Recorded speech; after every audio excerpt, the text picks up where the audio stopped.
Let's talk about stay-at-home mom life and why it's gotten so hard.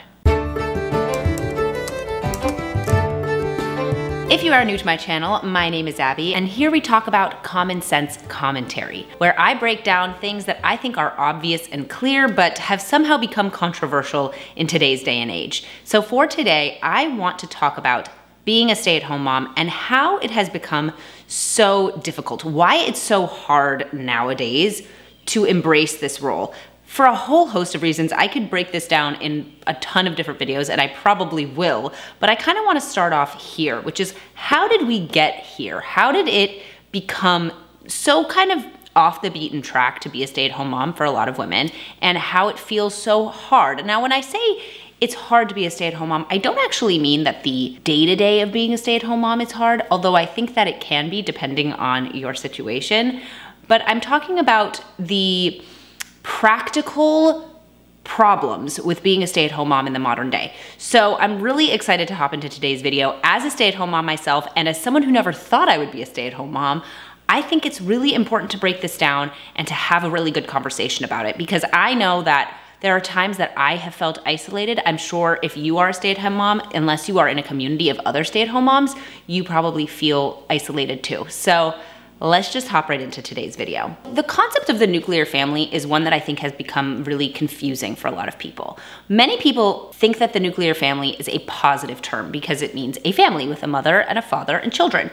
But what it actually means is a family divested from the rest of the extended family. And so the concept of the nuclear family, which kind of came around in the 1950s, was the idea of like a husband and a wife moving away from their families, raising their kids on their own without any extra support. Well, as a stay-at-home mom, this is a really big problem, right? Because you don't have extended familial support. You don't have grandmothers and aunts coming over and helping. And if your kids go to school, then what is your job? You can take care of the household and see your children in the morning and the evening, but for the most part, you don't really have the responsibilities that make being a mother feel productive. And I think that's one of the issues with the stay-at-home mom culture we have today, which is women were put in a position when the nuclear family arose of being told to take care of the family on their own. The husband would go to work. There was no other women around. They would have to find a community of other women who are also stay-at-home moms.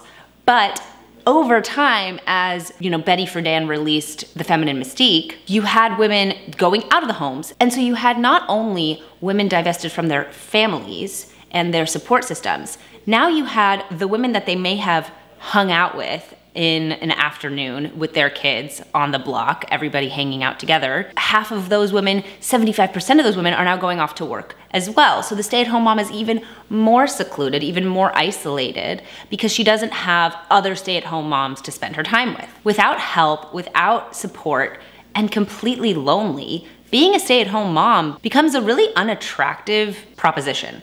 The idea of, okay, you're doing this on your own, you're not gonna have any help, you're not gonna have any friends, and on top of that, once your kids start school, you're gonna have nothing to do all day because your role as a mom is really just limited to the morning and the evening, and the rest of the day, okay, you're taking care of chores. Now, don't get me wrong, that can take a while, especially with a big family, but you're not in it with your kids all day, and you're doing it alone, and you're home by yourself. I think that makes being a stay-at-home mom sound really difficult and doesn't give you the same sense of importance that it would if you had a lot of other women doing the same thing and if you had your kids at home with you homeschooling. Now, am I saying that everyone needs to homeschool their kids? No, I would say almost everyone I know doesn't homeschool, but I think there is an element of homeschooling and having your children at home with you that gives a stay-at-home mom a sense of purpose. The truth is, we weren't meant to mother in a vacuum, and I think that's what has made being a stay-at-home mom so hard in our modern culture, is that women are completely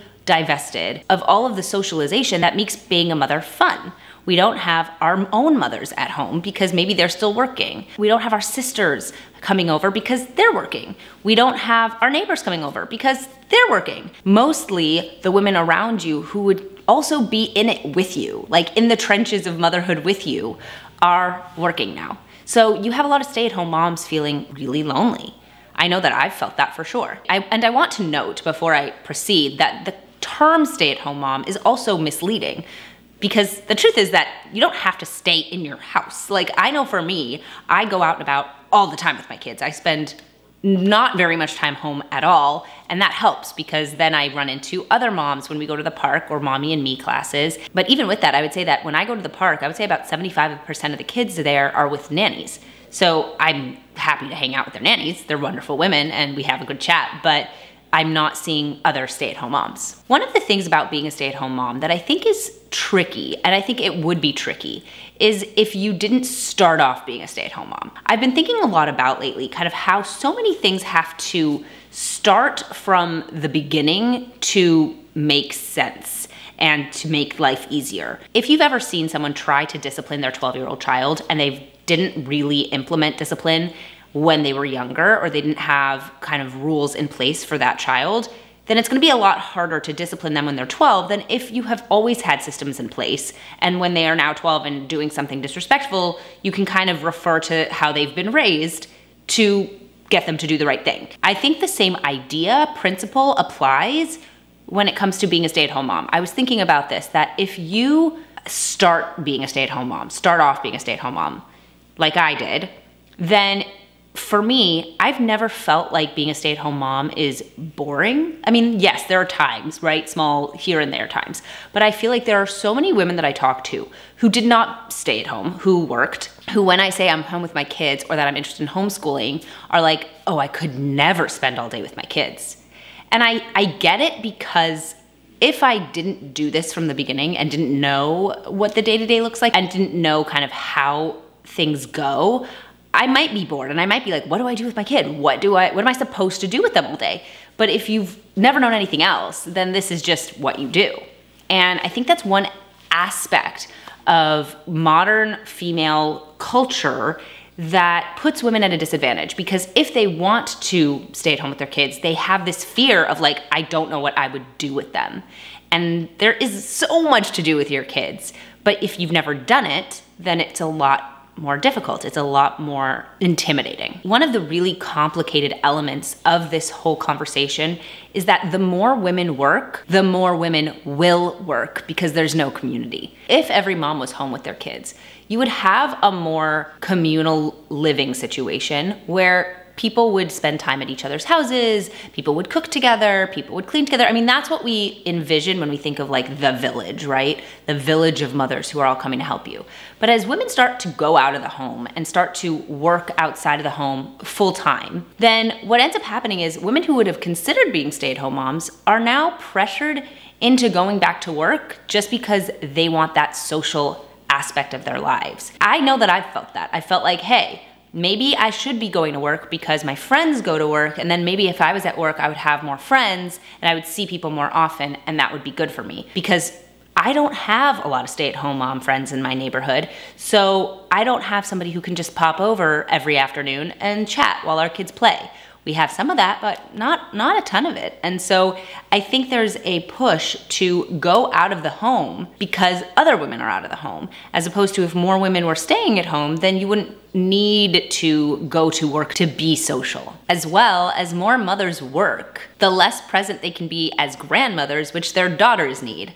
So if you are working into your mid-60s, into your 70s, you're not going to be a very present grandmother, and your daughter may need you.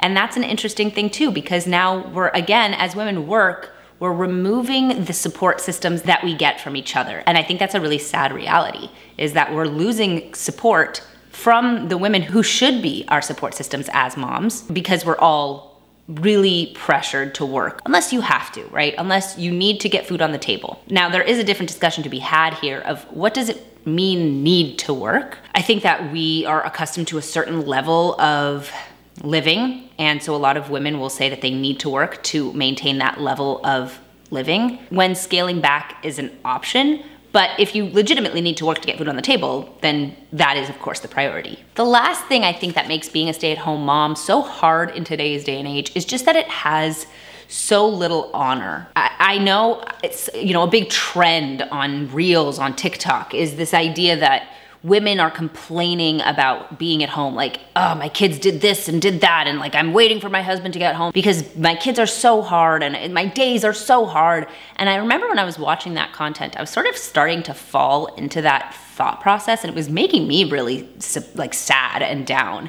And I had to kind of sit down with myself and be like, hey, why are you doing this? Because there are days, many days, where being a stay-at-home mom is so fun. Like, it's not always easy, but there are times that it is easy, and there are times that it is fun. So why do I feel like I have to complain about it all the time? And I realized that there was a part of me that felt like I needed to complain to prove that it was a real job. That if I wanted people to take seriously that being a stay-at-home mom is not just mooching off your husband, I needed to complain to show that it was that difficult. And that's a real mistake. And I think that's a productivity issue that we have, you know, in our culture, honestly, is that like, to show that you work hard, you have to complain a lot, as opposed to saying, well, I love my job and I don't have to work that hard, and that I can still be absolutely successful without it being so hard I have to complain about it. The same thing is true of motherhood, that I don't have to complain to prove that being a mom is a worthwhile effort and use of my time. I can just say that being a mother is fun and easy and lovely sometimes. And other days it's really difficult and it's a lot and I'm tired. And those two things can coexist, and I don't have to generally be complaining and looking at it through a negative perspective, a negative lens. So with all of that in mind, about stay-at-home mom culture in today's day and age, how can we fix it? Number one, and I know that some of these are gonna be unpopular, okay? So let's get that out there. But number one is encourage moms to stay home. Now, I'm not saying that every mom can, but I think that if you can, we should be encouraging women to stay home with their kids, because then their kids have access to mom, especially in those first 3 years, which need to be prioritized. And they have access to each other and the support that that can create. And especially as we build communities and live in communities, living closer to family, living closer to other stay-at-home moms, all of that makes being a stay-at-home mom a lot more feasible and a lot more doable. Look, I know that the first 3 months after I had my second son, I would not have been able to do what I did if my mom and my mother-in-law had not been there for me. I had my 20-month-old at home with me, and I had my newborn. And those first 3 months, you cannot do alone. I don't know what women do if they have both children at home. I know most women put their older child in daycare so they don't even have to deal with that question. By moving closer to family, by being in a community that had a meal train for me for a few weeks, that all made such a big difference to me being able to continue being a stay-at-home mom with both children at home. Finding a real support system as a stay-at-home mom is just non-negotiable. And I think that's what would make the stay-at-home mom movement grow more, is if we felt like we had the village we need. And that's why when people say, you know, there was that joke for a while, like, where's my village after you have a baby? Where is my village? They always say it takes a village to raise a child. Where's my village? You have to put those things in place. And maybe that's not only true of individuals, of like moving near family or moving near friends.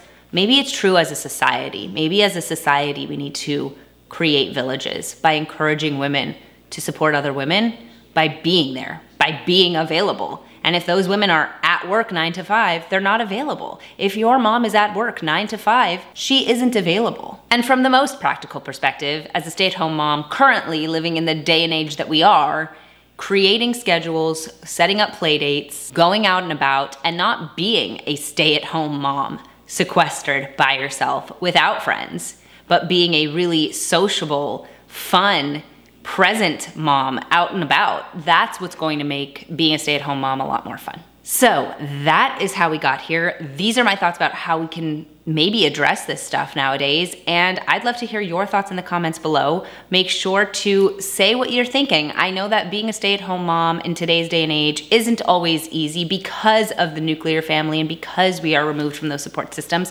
but do you think that there's any way that we can fix that? I would also love, if you watch till the very end of today's video, for you to leave just a face emoji, like your most used face emoji, whether that be the like smiling face, the one with hearts. I wanna see, which one do you use the most? Because I think mine is the one with the little hearts around the face. Thank you so much for watching. I will see you guys in my next video.